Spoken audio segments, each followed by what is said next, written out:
Olá, amigos, está aqui o novo episódio do Eurocomics, o seu canal do YouTube que adora um quadrinho europeu, mais precisamente o franco-belga. Hoje a gente vai falar mais uma vez sobre Spirou, herói criado por Rob Vel em 1938 para o lançamento do jornal Spirou, a pedido do editor Jean Dupuy. Joseph Gillin, mais conhecido como Gigé, foi o primeiro a dar vida a Spirou entre 1943 e 1946. Entre 1946 e 1969, coube a Franquin desenhar Spirou.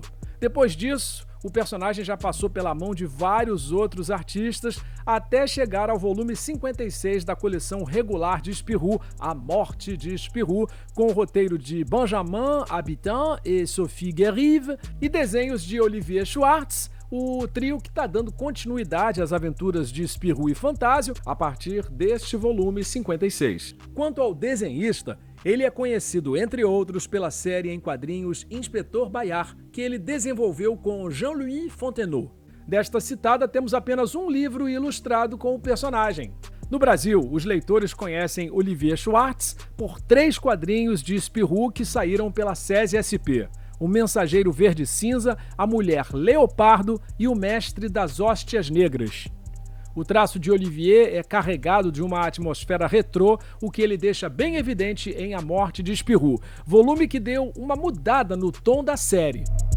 Nesta história, enquanto as edições Dupuy estão comemorando o 100º aniversário, Spirou e Fantásio vão para a cidade submarina de Corralion, lugar que eles já haviam visitado antes em uma aventura de Franquin, Os Homens Bolha. Esta aqui que vocês estão vendo. E as coisas em Corralion podem não parecer exatamente como são mostradas. Adoramos a leitura do álbum que ganhou modernidade e nostalgia ao mesmo tempo. Destaque para a contracapa do quadrinho, que exibe a lista de todas as aventuras de Spirou e Fantásio no melhor estilo dos álbuns de Tintin. Boa sorte ao trio responsável por este quadrinho, que já chegou marcando uma ótima presença, nos fazendo refletir sobre nossa sociedade atual. Bonjour Benjamin Habitant. Bonjour PH. C'est un immense plaisir de vous accueillir sur Eurocomics et félicitations pour la mort de Spirou qui est ici, hein, à côté de moi. Oui, je vois. Et je commence. Quelle était votre relation avec les personnages de Spirou depuis l'enfance? Alors, j'ai beaucoup lu Spirou quand j'étais enfant. Je lisais beaucoup Spirou et Tintin. Et je pense que dans les deux, c'est la même chose qui me plaisait et qui me plaît encore, même si parfois on les oppose, puisqu'il y avait le journal de Spirou et le journal de Tintin, donc c'est comme s'il fallait choisir son camp. Moi, j'ai pas choisi mon camp. D'ailleurs, là, je suis dans le studio où on enregistre les aventures de Tintin pour la radio française, pour France Culture. Et donc, j'ai le plaisir de travailler encore aujourd'hui sur Tintin et Spirou. Et ce que j'aime chez eux et qui les relie, c'est notamment le fait que pour eux, les problèmes sont toujours des bonnes nouvelles, parce que les problèmes veulent dire qu'on va se mettre en mouvement, qu'on va bouger, qu'on va aller à l'étranger, voyager. C'est-à-dire que les difficultés sont des prétextes à voyager et faire de nouvelles découvertes. Et peut-être un peu moins Spirou que Tintin, mais quand même, dans les 2 cas, c'est une représentation assez réaliste du monde, en réalité. Même si c'est une bande dessinée, c'est pas les Schtroumpfs, quoi. C'est quand même le vrai monde dont il s'agit. Et donc, quand on est enfant, on découvre des choses avant de les découvrir dans la réalité. On va les découvrir dans Spirou ou dans Tintin, mais voilà, Spirou, ça marche quand même comme ça.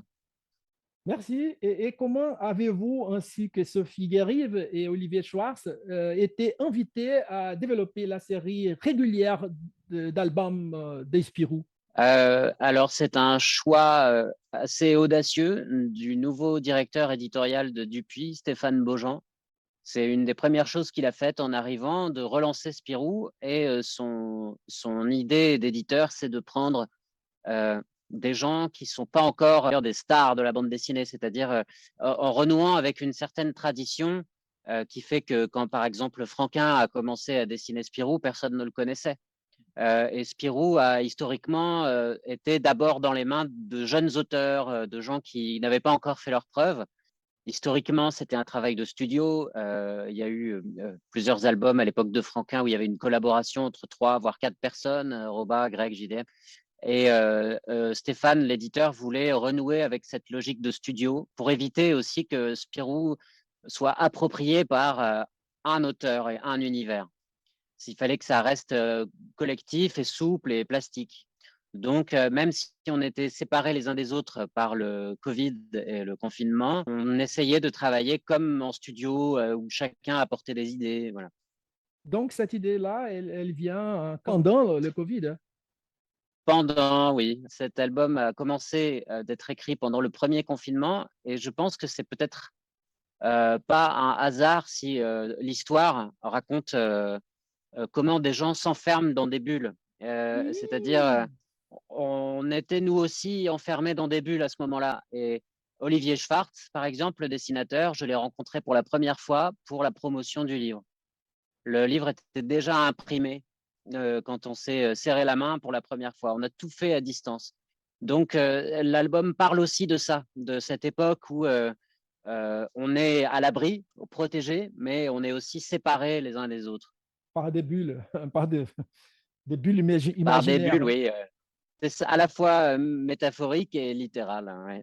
C'est bon? Et comment hein, vous êtes venu l'idée de Bon. faire une sorte de suite à Spirou et les hommes bulles, une aventure de Franquin et Jean Roba qui date des années 1960? Alors d'abord, c'était la commande de Dupuis de repartir de Franquin. Donc ça ne veut pas dire que tout ce qui s'est passé après est pas bon.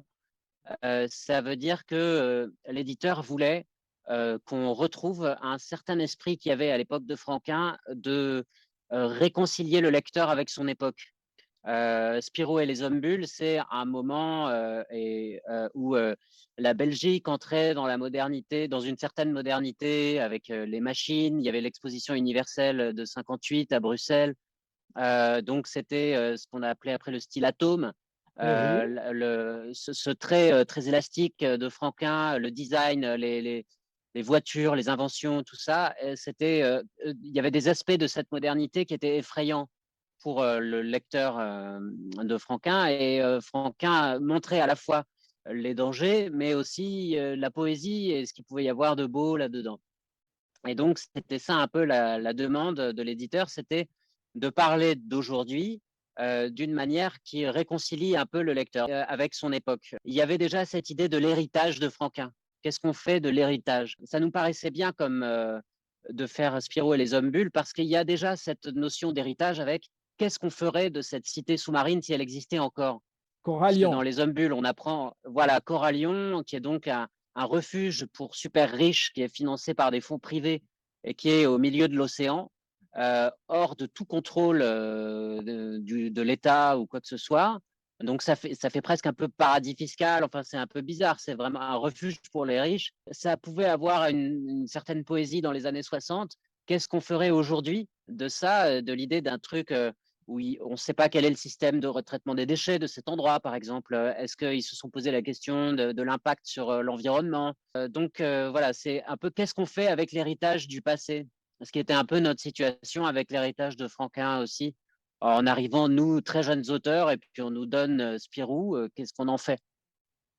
Et comment se passe justement cette expérience-là de travailler à quatre? Parce que j'imagine qu'il y a aussi les coloristes.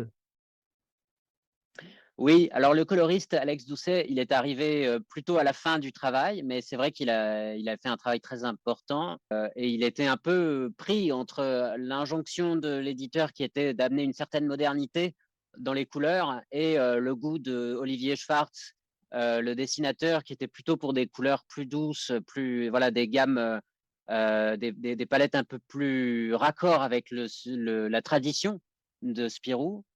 Mais le livre, on l'a fait à 4 avec Sophie, moi, Olivier Schwartz, le dessinateur, et l'éditeur, Stéphane.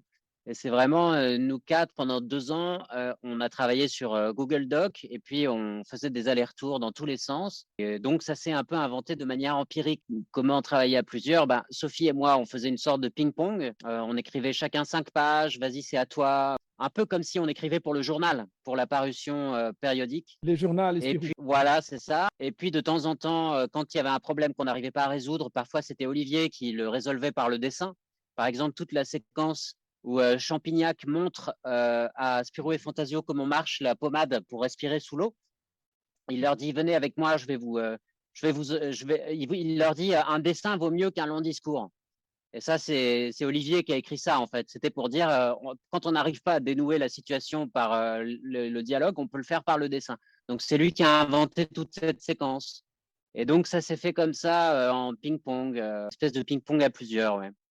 Et il y a aussi le fait d'avoir une femme qui travaille pour la première fois sur un scénario des Spirou, n'est-ce pas? C'est fantastique, c'est superbe, hein? Oui, ça arrive un peu tard, mais c'est vrai que c'est une bonne nouvelle. Il était temps. Ça aurait été très bizarre de relancer Spirou aujourd'hui et de toujours pas faire travailler une femme dessus. Voilà. Donc, effectivement, c'est pour ça aussi qu'on réintroduit, on redonne de la place au personnage de Sécotine. Enfin, voilà, on commence à la faire revenir parce que moi, c'est un personnage qu'on adore, qui avait déjà beaucoup de caractère et de force chez Franquin quand il l'a amenée. Elle gêne Fantasio parce qu'elle est trop compétente. Enfin voilà, il y a plein de choses qui résonnent avec les problématiques d'aujourd'hui sur les rapports entre les hommes et les femmes dans le travail. Et donc, heureusement qu'il y avait Sophie, oui. Après, c'est pas une chose dont on a été très conscient pendant le travail. Sophie n'a pas été responsable d'amener des thématiques en rapport avec les droits des femmes, mais ça faisait du bien qu'il y ait une énergie féminine de toute façon dans l'équipe, quoi. Et que peut-on attendre de la prochaine aventure qui Mm. poursuivra la mort des Spirou et des autres avenirs? Les derniers mots de l'album 56, c'est à suivre. Donc, à suivre, c'est aussi une invitation pour le lecteur à imaginer la suite. Et l'autre jour, on était en dédicace à Bruxelles. Je demandais aux gens, aux lecteurs, qu'est-ce que vous imaginez, vous? Et il y avait énormément de réponses qui étaient très intéressantes et que je n'avais pas imaginé du tout. Là, aujourd'hui, on est en train de travailler sur le tome 57, mais rien n'est figé. Donc, on a encore la possibilité de tout changer. Et donc, si je suis vraiment honnête, je peux vous dire que je ne sais pas. Puisque comme on écrit à deux, on a cette liberté de se faire des surprises aussi avec Sophie. Tout est encore possible, même si on a quand même un peu une idée de ce qui va se passer. Après, si j'en dis trop, je joue pas le jeu. Là, le jeu de la mort de Spirou, c'est qu'on dit au lecteur et à l'éditeur et à tout le monde et à Spirou lui-même, on dit, bon, ce héros, est-ce qu'on en a encore besoin? Est-ce que Spirou, en tant que figure de héros, on peut encore l'utiliser en 2022 ou pas? Peut-être que non, peut-être que c'est fini, il faut passer à autre chose. Et la question est encore ouverte dans l'album. Donc, l'album suivant va être une réponse. Merci, merci. Et connaissez-vous la BD brésilienne? Oui, oui, bah je viens de terminer le prix d'Angoulême là, de Marcelo Quintanilha. Écoute, Quintanilha, c'est ça? Marcelo Quintanilha. C'est Oui, bien c'est comme ça. ça. J'ai trouvé ça vraiment génial. La liberté qu'il prend avec les couleurs est fascinante et la générosité qu'il y a la corporéité des personnages. Mon seul regret, c'est de ne pas pouvoir le lire en brésilien parce que je En sens portugais. que le dialogue en portugais, oui. Et ben, bon, en tout cas, je me suis dit que la langue devait certainement, même si elle est probablement très bien, ne pas suffire à rendre ce qu'il a dû capturer de cette parole, voilà, de ces quartiers de Rio et tout ça. Je sentais que je manquais quelque chose d'important avec les dialogues. Mais la liberté qu'il prend avec le récit, avec le temps aussi, parfois il y a deux actions simultanées, c'est vraiment très intéressant. J'ai trouvé cette bande dessinée très libre et très généreuse. Merci, merci encore une fois. Merci Benjamin Habitant. Merci de nous avoir Merci à accordé, vous. merci, hein, cette interview. Nous vous souhaitons évidemment, hein, plein de succès dans votre carrière avec Spirou, hein. Merci pour l'intérêt que vous portez à notre travail. Félicitations pour Et cette bah, superbe merci. bande dessinée. Eh ben, j'espère que la traduction portugaise arrivera pas trop tard. Je l'espère Mm. aussi, hein. Je l'espère aussi. Merci pour tout. À bientôt. Merci.